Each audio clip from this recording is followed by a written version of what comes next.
Welcome to week 2 of my weight loss and self-improvement series, a journey in which I am focusing on long-term change. I'm Layla, and I do not want to be morbidly obese anymore. I want to say that this journey is something completely personal, and I do things of what I think might work for me. I am also experimental, so it means that some things might work perfectly from the get-go, some things are absolutely terrible, do not work out, or that I struggle with. But just because something works out for me or does not work out for me doesn't mean it's the same for you. I am stating this because there is no one size fits all in a matter of losing weight and improving yourself or wanting to change your life around. That being said, let's go over the strategies of this week. Every week I come up with strategies, I will show and tell how they went, and I formulate new strategies for the upcoming week.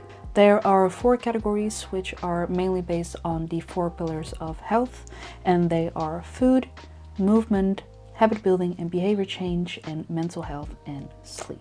Starting with category food, the first strategy is eating between 1400 and 1900 calories. Now this entire week I either was close to the 1900 calorie mark or I went over, and that happened 2 times. One day I forgot to log my food, and at the end of the day I thought that I was in my calorie budget, but then I noticed that I forgot to log one food item and then went over by 50 calories. Which it's not the worst, but it did feel stupid. Just like last week when I needed to be in bed by 10 p.m. and missed the mark by 5 minutes. The other day I had a team building day with some colleagues, and there was a lot of food, and there was quite some tasty food as well. Now, I told myself that this is one of my special occasions, so I did not have to follow all my ground rules very strictly. These are, by the way, my ground rules. And I told myself not to overdo it. But I think I did overdo it. I did not log anything because I did not know how to properly log everything with the food that we got served. But I estimate that I ate around 3,500 calories. I did have a good time that day, and looking back at that week, I did pretty okay. The second strategy is eating vegetables with every meal, at least 250 grams a day. Not a lot to say about that. That one went great. I hit the mark every day. That one went great. Third strategy, eating at least 20 grams of fiber every day. Now I added this one in because I struggle a lot with eating enough fiber in a day. And I know 20 grams of fiber is still not enough. The bare recommended minimum is 25 grams, at least for women, and 30 grams for men. But I just need to build it up. I really had to actively remind myself the whole time that I needed to eat enough fiber. And almost all days I did hit my target, but I barely made it. One day I completely missed the mark. I only ate 7.7 grams of fiber. Nonetheless though, I did hit it for 6 days, so I am quite happy with that. The fourth strategy, walking at least 8,500 steps a day. I really enjoyed the walks of this week, especially due to the beautiful sky and clouds. I sometimes had to push myself to walk a block in the evening, otherwise I wouldn't get my steps in, which I did not mind because I like walking in the evening. One day I did not hit the amounts of steps that I needed, and surprisingly it was on that team building day. I thought that I would hit that easily. Usually when I'm away for a day, and especially when I'm going to do activities and stuff, I will get a lot of steps in. Most of the time more than I think I thought. This time I did not. I was quite active that day, so it kind of compensated it a little bit. I like to think that it compensated it. The fifth strategy, use my morning journal every day. Now I missed the mark 2 times this week, mainly because I was in a hurry in the morning and I did not have time to do my morning journal. And I did notice on those 2 days that I didn't do it, my day felt quite unstructured. So for me, it is very important that I take my time in the morning to set a tone for the entire day. Which I did notice on the 5 days that I did do my morning journal. My days started off way better than if I did not do them. The 6 strategies, treating the choices that I make in a day as votes casted for or against me. I did this every day. I casted more votes for me than against me. However, I had one day that there was a tie and another day that I had more votes casted against me. It was a very close call by just 1 point, but still more against me. And that did not feel great, and it showed me that I had to step it up a bit. The seventh strategy, brain dump journaling or freestyle journaling. I missed the mark 2 days with this one as well. I just straight up forgot to do them. On the days though that I did do them, I noticed that I did not have a lot to say or a lot to write, which is not bad because there are no rules with journaling. If you just want to write 1 word or if you want to write 4 pages, it doesn't matter. There are no rules. However, I did feel like I could have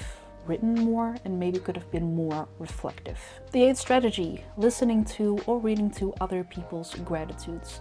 Now I added this one in because I once heard that listening to or reading other people's gratitude can have a positive influence on you. And I think I even heard that listening to other people's gratitudes has a greater impact on you than just expressing your own. I did realize this week that I hear and read gratitudes from people virtually every day, either friends, YouTubers, podcasters, or people in comment sections. So I try to pay more attention to it, to how I feel when I read them or when I hear them, but I did not notice that it made me extra positive or extra happy, or it did something better or something greater for me. Nonetheless, I do like to hear other people's gratitudes, especially if they come from friends or other people that are close to me. If you have people in your life that never express their gratitudes, never say they're thankful for something or whatsoever and are only complaining, it is time to find other people in your life. The ninth and final strategy,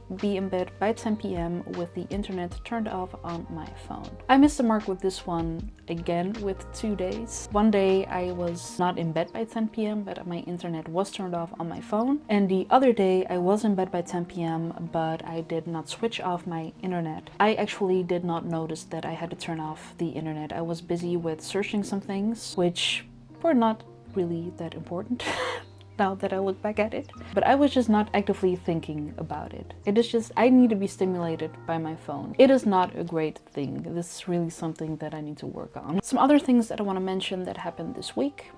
I had 2 days that I felt like I was going a bit south. And I usually have those moments after a day of social occasion and a lot of social interactions. Most of the time I do not feel my limits, especially when I'm having a good time, which results in me getting over my limit, having an impact on my energy levels and my mental state. In hindsight, it was not that bad, but mentally I just did not feel great. A positive thing that I've noticed was that it only lasted for 2 days. If this was a year ago, or 2 years, or 3 years ago, I could have easily been in a bit of a rut for a week or even longer. Always focus a bit on the positive things. I would like to know if you have this as well, or if you have other things that can take a toll on your energy levels and your mental state, and how do you recover from it, if you know how to recover from it, because that sometimes can be a very hard challenge to figure out. The other thing that happened this week is that my heart rate in rest dropped again from 62 BPM to 60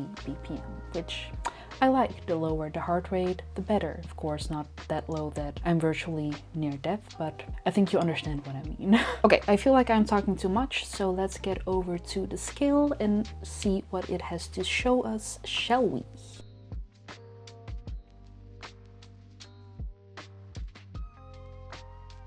I'm quite happy with the 0.3 kilo weight loss. I honestly had no idea what to expect from this week. I wouldn't have been surprised if I stayed the same. 0.3 doesn't sound as much, but progress is progress. Just to summarize this week very quickly, some things went good, some things went a bit not good, and some things most certainly need improvement, especially in the sleep, fiber, and journal department.